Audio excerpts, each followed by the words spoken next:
En fin, debemos cuidar nuestros matrimonios diligentemente. Octavo mandamiento. Éxodo 20:15. No robes. Dios es dueño de todas las cosas y nosotros somos únicamente mayordomos.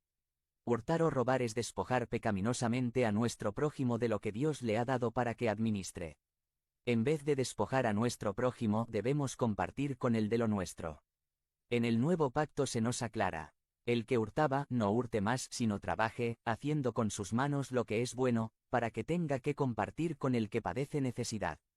Efesios 4:28. Aplicamos este mandamiento al ser honestos, fieles y justos en nuestros contratos y negocios. También cuando pagamos nuestras deudas y devolvemos lo que nos dan prestado. En fin, cuando evitamos el robo en todas sus manifestaciones: plagio, piratería, contrabando, comprar mercancía robada, etc. Noveno mandamiento. Éxodos 20:16. No dé falso testimonio en contra de tu prójimo. Este mandamiento nos lleva a hablar y vivir en la verdad. El falso testimonio lo podemos dar a favor o a veces en contra de otros. De igual manera, si es falso, estamos violando este mandamiento. El nuevo pacto reafirma que desechemos la mentira y hablemos la verdad cada uno con nuestro prójimo. Efesios 4:25. Practicamos este mandamiento cuando promovemos y preservamos la buena reputación de nuestro prójimo. También cuando damos testimonio verdadero siempre, aunque en un momento dado salgamos perdiendo. Además, lo aplicamos cuando hablamos palabras de verdad y edificación, y evitamos toda forma de pecado de palabras: chisme, adulación, engaño, insultos, escarnio, etc. Y por último, décimo mandamiento.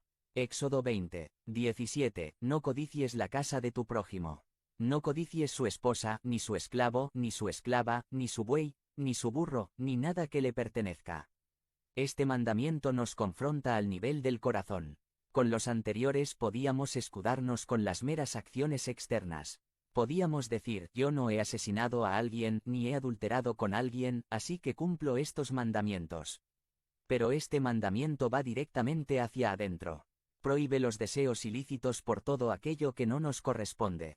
Por todas aquellas cosas, personas y situaciones que Dios le asignó a alguien más y no a nosotros. Obedecemos este mandamiento al desarrollar el contentamiento y la gratitud en nuestros corazones con lo que Dios nos ha dado.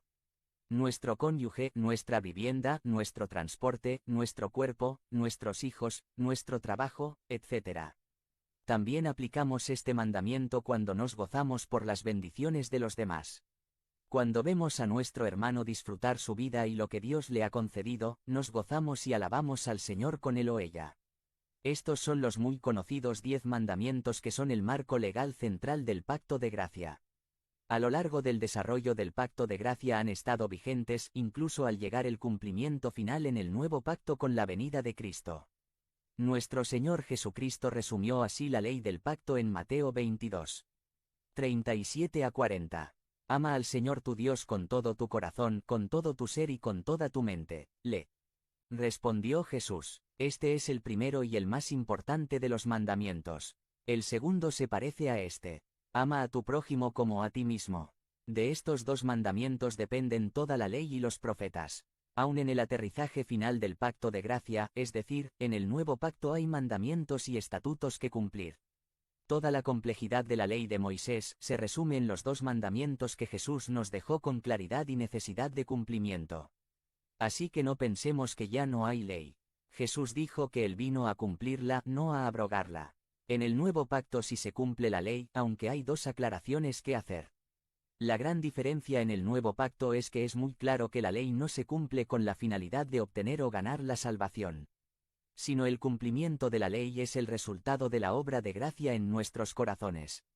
Habiendo sido salvados solo por gracia, solo por medio de la fe, el resultado de tal estado de gracia es una vida que busca obedecer a Dios amando al Señor con todo el corazón y todas las fuerzas, y al prójimo como a uno mismo. La segunda gran diferencia que hay en el nuevo pacto es que es el Espíritu Santo que habita en el corazón del creyente que lo habilita para desear cumplir la ley del Señor. Así que en el nuevo pacto se requiere de nuestra obediencia a los mandamientos del Señor, pero es el Señor mismo, por su Espíritu Santo, que ha puesto su ley en nuestros corazones y nos habilita para cumplir con su voluntad. Todo es por su gracia y por la fortaleza que nos da el Espíritu Santo. Hermanos, en la vida en el pacto, hay un Dios que soberanamente tomó la iniciativa de incluirnos en su pacto, como sus súbditos nosotros y nuestros hijos, debemos vivir vidas que reflejen los mandamientos del pacto de gracia. Recordemos que, por la obra de Jesucristo, somos un pueblo santo para Dios que debe ser celoso de buenas obras. Así que, vivamos como ese pueblo que el Señor ha apartado para sí. Mostremos quién es nuestro Rey, nuestro Señor y nuestro todo. Mostremos la vida en el pacto viviendo para la gloria de Dios. Conviértete en miembro del canal y sé un instrumento de la palabra de Dios. No dejes pasar esta oportunidad de impactar vidas, haz clic en el enlace de la descripción ahora y ayúdanos a difundir la palabra de Dios. Vida en el pacto. Los súbditos del pacto. By Wilbur Madera Rivas. Sumari. El pacto provee a los súbditos identidad, historia y estilo de vida. Algunos de nosotros un día, hace poco o hace mucho, dijimos ante una pregunta expresa de que si aceptábamos, respondimos: sí acepto. Ese día estábamos haciendo un pacto que, originalmente es de por vida. Quizá ese día no entendíamos a qué nos estábamos metiendo, pero precisamente estábamos sellando un pacto y el resto de nuestra vida debimos aprender a vivir en el pacto matrimonial. Como vemos, los pactos son parte de nuestra vida, pero este mes en nuestra serie de sermones, Vida en el Pacto, estamos considerando un pacto único en su clase. Un pacto que no es entre meros seres humanos, sino es el pacto de Dios con su pueblo. Como hemos dicho, uno de los temas que unifica todos los libros de la Biblia para formar una gran historia, es precisamente el pacto de Dios con su pueblo. Cuando hablamos de pacto nos estamos refiriendo a la manera que tiene Dios de administrar su relación con el hombre. El pacto es el marco conceptual de nuestra relación con Dios, es decir, el Señor hace o deja de hacer cosas con base en lo que ha pactado. Entonces podemos decir que el pacto es una relación solemne divinamente establecida entre Dios y los hombres. Toda relación que Dios ha sostenido con el ser humano se ha regido por medio del pacto. Hemos dicho también que, aunque en la historia bíblica podamos observar muchas manifestaciones de pactos entre Dios y los hombres, no debemos confundirnos y pensar que se trata de pactos aislados, desconectados, separados o irrelevantes unos respecto a los demás. Todo lo contrario, los pactos mencionados en la Biblia, por ejemplo, con Noé, con Abraham, con Moisés, con David y hasta el Nuevo Pacto, no son esencialmente cosas distintas, sino manifestaciones de uno y el mismo pacto.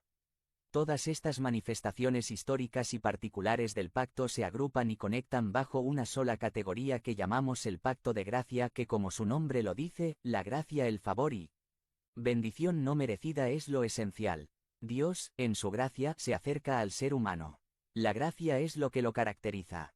Entonces, aunque veamos varias menciones de pactos de Dios con personas en momentos específicos y épocas determinadas, se trata de una sola gran historia en diferentes fases de desarrollo. En pocas palabras tenemos el pacto de gracia desde Génesis 3 hasta Apocalipsis 22. El pacto de gracia es lo que encontramos en el desarrollo de básicamente toda la historia bíblica. Al hablar del pacto, aunque hay muchas manifestaciones particulares del mismo en diversas épocas y diversos personajes, hay una conexión básica en todos porque son uno y el mismo pacto de gracia que apunta a Jesucristo, como el cumplimiento del nuevo y mejor pacto en el que vivimos y somos. Ahora bien, como ya hemos visto, Él, que inicia y sostiene este pacto es Dios mismo. Él es el Dios de pacto que ha tenido la iniciativa de relacionarse con el ser humano estableciendo soberanamente los términos de esta relación a través del pacto. Pero vemos que en el pacto hay otra parte y somos los seres humanos. Nosotros somos los súbditos del pacto. Y esta dimensión del pacto es la que queremos explorar este día. ¿Quiénes son los súbditos del pacto? ¿Qué características tienen? ¿Qué implica para ellos estar en el pacto? Cuando observamos la Escritura, notamos que, a lo largo y ancho del desarrollo histórico del pacto de gracia, los súbditos del pacto son llamados, primeramente, por decisión soberana y de gracia por parte de Dios. Así lo hizo con Noé, con Abraham, con Moisés y con David, y en el nuevo pacto, el derroche de su gracia se muestra y cumple en Jesucristo, quien habitó entre nosotros. Lleno de gracia y de verdad, como dice Juan. Recordemos, por ejemplo, que, en tiempos de Noé, toda la humanidad fue destruida, excepto Noé, quien halló gracia delante del Señor. Abraham fue llamado del paganismo para servir a Dios y le fueron dadas promesas impresionantes por gracia. Moisés fue un fugitivo que se estaba escondiendo de la justicia egipcia y es llamado por gracia para ser el libertador de Israel. David era el más insignificante de su familia, sin embargo, Dios lo escogió por gracia para ser el rey de su pueblo. En el nuevo pacto todos llegamos a él por la gracia demostrada y sellada en Jesucristo. Ninguno de nosotros merece estar en él, es por gracia. Por algo se llama el pacto de gracia. Entonces vemos que los súbditos del pacto llegan a él por gracia. Esta pauta está presente en todos y cada una de las manifestaciones históricas del desarrollo del pacto de gracia. Ahora bien, hay algo más que observar de los súbditos del pacto. Y esto es que no solo los adultos que pactan son tomados en cuenta en el pacto, sino también sus descendientes, sus hijos y los hijos de sus hijos. Ellos también son herederos de las bendiciones y promesas del pacto. También de los compromisos y expectativas del mismo. Esta pauta la vemos a lo largo y ancho del desarrollo del pacto de gracia. Veamos breve y rápidamente ejemplos de esto que estamos mencionando. Por ejemplo, en el pacto con Noé, el Señor dice en Génesis 9.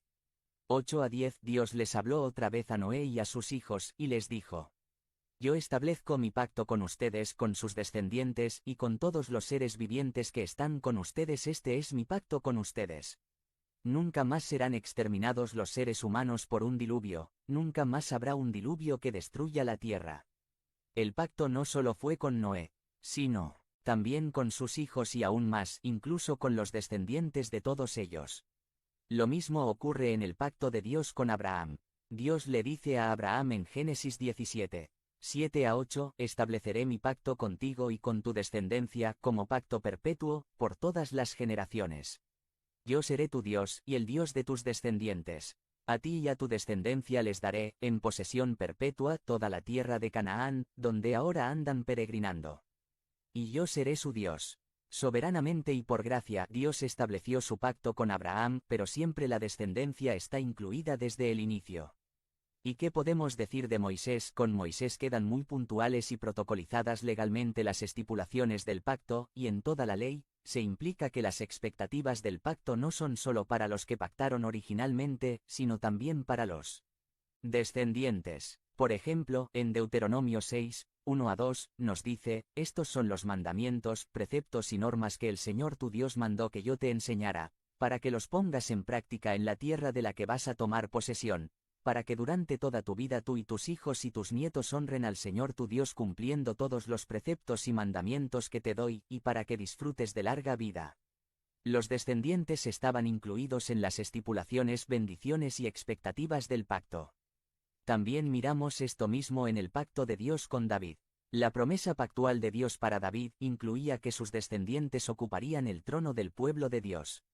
Como se reconoce en 2 Crónicas 13, 5, en una declaración en forma de pregunta, ¿no saben que el Señor, Dios de Israel, concedió para siempre el reino de Israel a David y a sus descendientes mediante un pacto inalterable, y en el nuevo pacto que es el cumplimiento y aterrizaje de todo este viaje? En el pacto del cual Jesucristo es el mediador, los descendientes de los creyentes ya no están incluidos. Como hemos visto, la pauta desde tiempos inmemoriales es que los descendientes están incluidos. Entonces, si hubiera un cambio radical en el nuevo pacto, pues se requeriría un frenón en seco, como pasó con la circuncisión como sello del pacto. Pero en el Nuevo Testamento, encontramos que en el nuevo pacto los descendientes aún están incluidos, como podemos ver en Hechos 2. 38 a 39. Arrepiéntase y bautícese cada uno de ustedes en el nombre de Jesucristo para perdón de sus pecados, les contestó Pedro, y recibirán el don del Espíritu Santo. En efecto, la promesa es para ustedes, para sus hijos y para todos los extranjeros, es decir, para todos aquellos a quienes el Señor nuestro Dios quiera llamar. Los hijos de los creyentes están incluidos en las promesas del pacto. Es decir, no son ajenos a ellas. Son considerados como hijos del pacto con todo lo que esto implique. Ya hemos recalcado que cuando decimos todo esto, no estamos implicando que los hijos de creyentes son automáticamente salvos, sino que están dentro de este marco relacional con Dios que se llama pacto, dentro del cual tienen grandes ventajas y bendiciones que no tienen los que están fuera del pacto. Estar en el pacto no es lo mismo que ser salvo. No todos los que están en el pacto son salvos, pero si todos los salvos por gracia están en pacto con Dios. El punto aquí que estamos resaltando en todo esto es que los súbditos del pacto, tanto los adultos como sus descendientes, están en una relación soberana y divinamente establecida por Dios, por pura gracia, que es de suma importancia y definitoria en sus vidas. La vida de los súbditos del pacto se ve afectada completamente por el hecho de estar en el pacto con Dios. Para profundizar esta idea me gustaría que consideremos juntos dos pasajes simultáneamente, un pasaje en Deuteronomio 7 de junio de 11 y otro en 1 Pedro 2. 9 a 12. El pasaje de Deuteronomio se encuentra enmarcado en la fase del pacto de gracia correspondiente al pacto de Dios con su pueblo a través de Moisés. Y el pasaje de 1 Pedro se encuentra enmarcado en la fase del pacto de gracia correspondiente al nuevo pacto. En ambos pasajes encontraremos básicamente los mismos efectos que reciben los participantes del pacto por el hecho de ser súbditos del pacto de gracia. En estos pasajes encontraremos por lo menos tres efectos del pacto en la vida de los súbditos del mismo. En primer lugar, el pacto provee a sus súbditos una identidad. Deuteronomio 7, 6 dice: porque para el Señor tu Dios tú eres un pueblo santo, Él te eligió para que fueras su posesión exclusiva entre todos los pueblos de la tierra. De entrada, se establece que los súbditos del pacto tienen un estatus o posición especial. Son llamados pueblo santo, es decir, pueblo apartado o separado para Dios. Los súbditos del pacto han sido apartados del mundo para ser de Dios, separados del pecado de los pueblos que están fuera del pacto para glorificar a Dios, escogidos de entre la humanidad caída para conformar una nueva humanidad en el pacto. Los súbditos del pacto son posesión exclusiva de Dios de entre los pueblos de la tierra. ¿Te das cuenta? Hay una identidad exclusiva y sin comparación de este pueblo conformado por los súbditos del pacto. Dios nos eligió para decir, estos actos de gracia de Dios sacaron a sus súbditos de lo que eran antes para ser algo distinto, para ser un pueblo santo, pueblo elegido, posesión exclusiva. Al leer el Antiguo Testamento y leer todos los mandamientos en la ley de Moisés y todas las regulaciones, debemos tener esto en cuenta. Todas estas estipulaciones del pacto estaban allá para remarcar que los súbditos del pacto forman parte de un pueblo peculiar, distinto, apartado para Dios.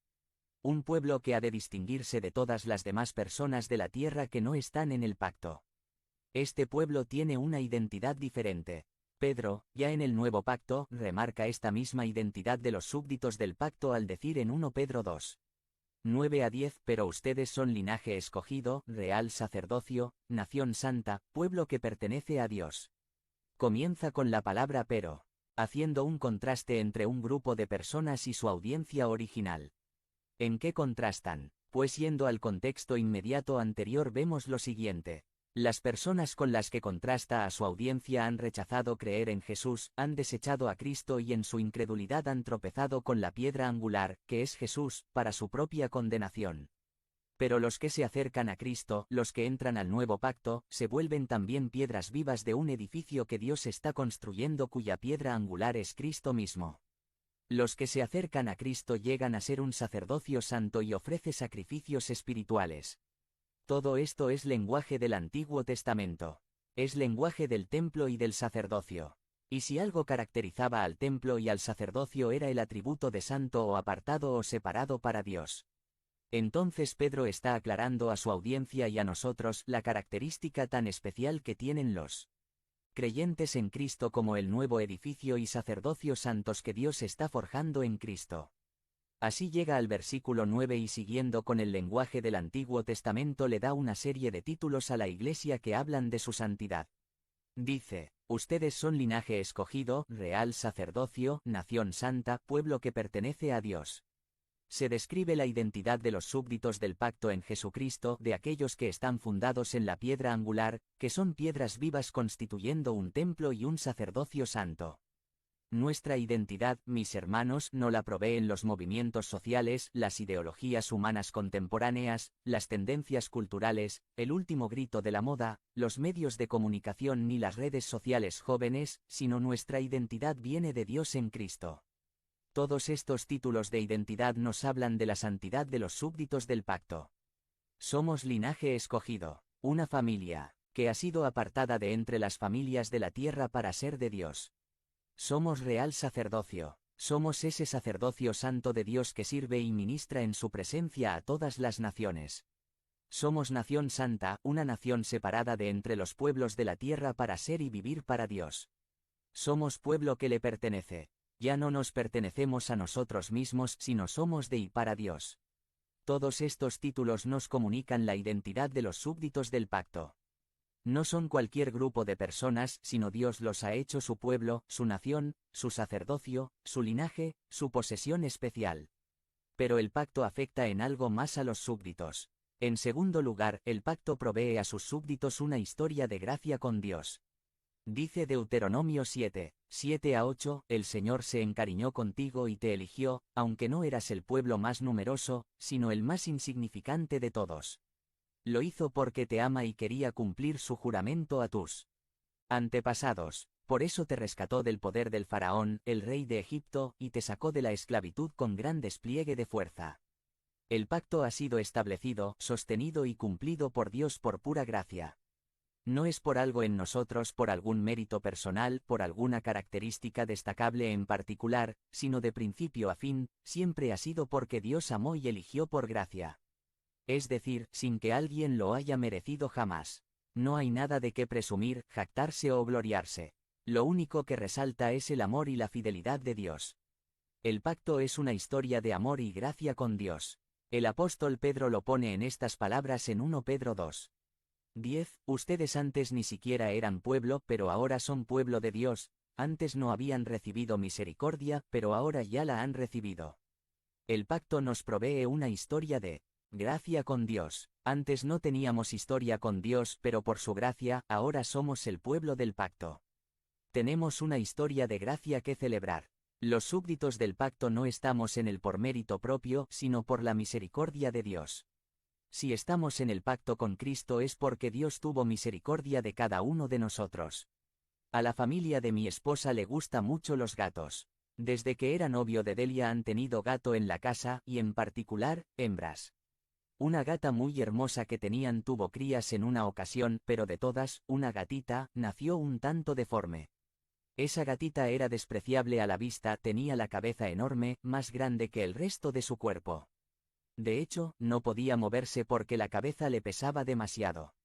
Su madre la despreció y no la alimentaba, los hermanos que eran más fuertes, le ganaban a la hora de comer, así que este pobre animal estaba destinado a una muerte segura. Recuerdo que mi suegra tuvo compasión y se hizo cargo de ella para ver si la podía salvar. Con una jeringa le daba leche y con su dedo le frotaba el estómago para sacarle su gas.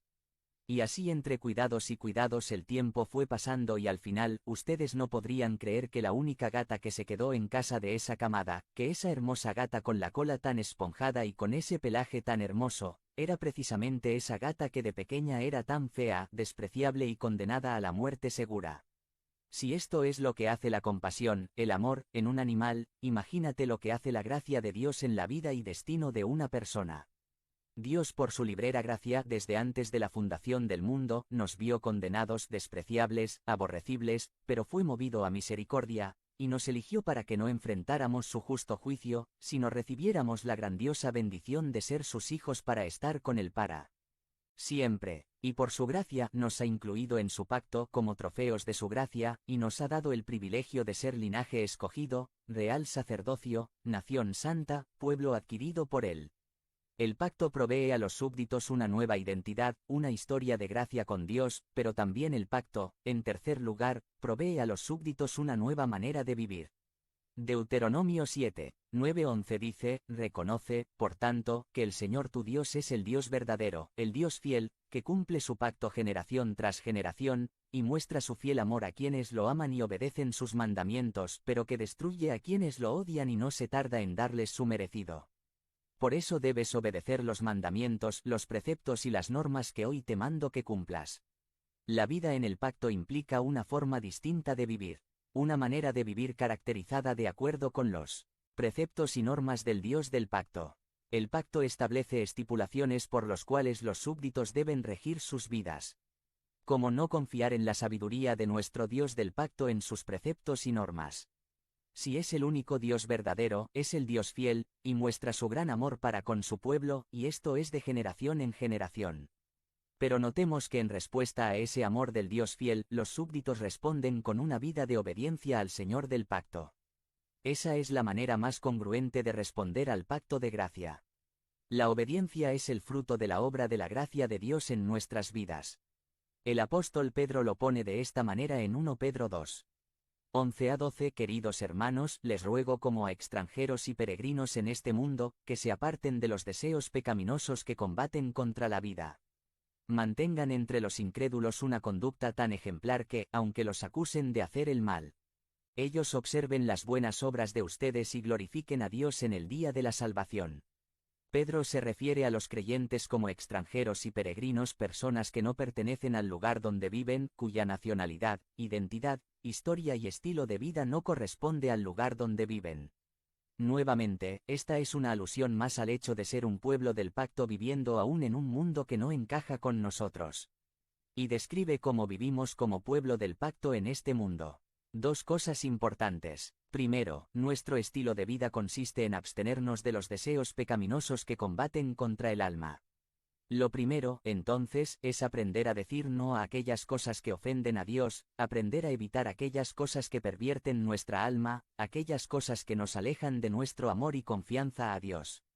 Nuestro estilo de vida de santidad consiste, primeramente, en abstenerse de aquellas cosas que ofenden a Dios y nos perjudican para crecer en la fe aunque sigamos viviendo en un mundo que se caracteriza por ofender y vivir en contra de Dios. Pero nuestro estilo de vida de santidad no solo consiste en decir no a esto y no a aquello, sino también consiste, en segundo lugar, en decir sí a todo aquello que glorifica y anuncia las virtudes de aquel que nos llamó de las tinieblas a su luz admirable. Dice Pedro que mantengamos una conducta ejemplar, es decir, que estemos llenos de acciones y palabras que reflejen la ética del reino de Dios. Que nuestras acciones y palabras digan quién es nuestro Rey, para quién vivimos y de quién somos. De tal forma que Dios sea más famoso, más renombrado, más buscado y más adorado. Como vemos, si estamos en el pacto de gracia, si somos parte del pueblo del pacto, estamos conectados con los santos del pasado, desde tiempos bíblicos. Somos súbditos del pacto hoy, y no solo nosotros sino también nuestros descendientes.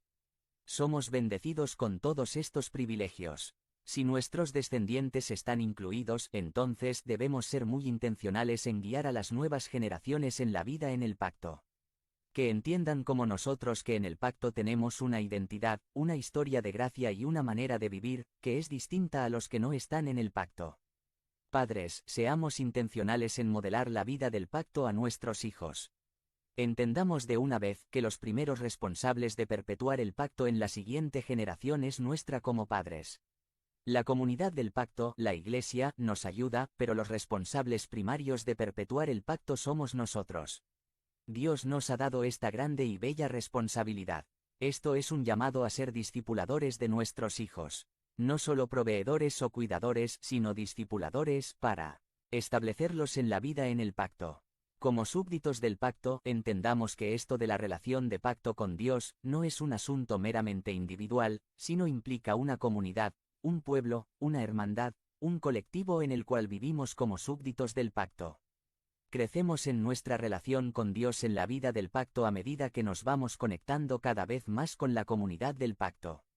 Por lo tanto, no te alejes de la gente del pacto. Requerimos a nuestros hermanos para seguir afianzando nuestra identidad, historia y estilo de vida en el pacto. Necesitamos a nuestros hermanos para fortalecer nuestra visión de la vida como súbditos del pacto en un mundo contrario y confuso. No dejes de estar conectado con tu iglesia a través de la adoración en comunidad y en los grupos pequeños. Si aún no estás, te animo a que te acerques al módulo de grupos pequeños para dar estos pasos de conexión. Más que nunca en esta comunidad del pacto necesitamos súbditos del Rey que se comprometan a invertir sus vidas en otros para que sigan creciendo en relación de pacto con Dios. Tú que hace tiempo que estás en el pacto, sin duda podrás encontrar a tu alrededor a tantas personas aquí mismo que necesitan ser animadas, enseñadas y formadas como discípulos del Señor del pacto. Pregúntate a quién puedo ayudar a dar su siguiente paso en su relación con el Señor del pacto. Por eso, cambiemos nuestra mentalidad de recibir a una mentalidad de dar. Ya es tiempo de dar de lo mucho que hemos recibido, en términos de invertir nuestras vidas en alguien más para que esa persona siga avanzando en su relación en el pacto. Podríamos seguir hablando de esto del pacto, pero baste lo dicho para repensar nuestra vida y relación con Dios en términos de una categoría que va más allá del individualismo y separatismo que son tan característicos en la cultura del mundo. Somos pueblo, somos súbditos del pacto del gran Dios de gracia que nos ha llamado de las tinieblas a su luz admirable para ser un pueblo con una identidad, historia y estilo de vida para la gloria de Dios. Conviértete en miembro del canal y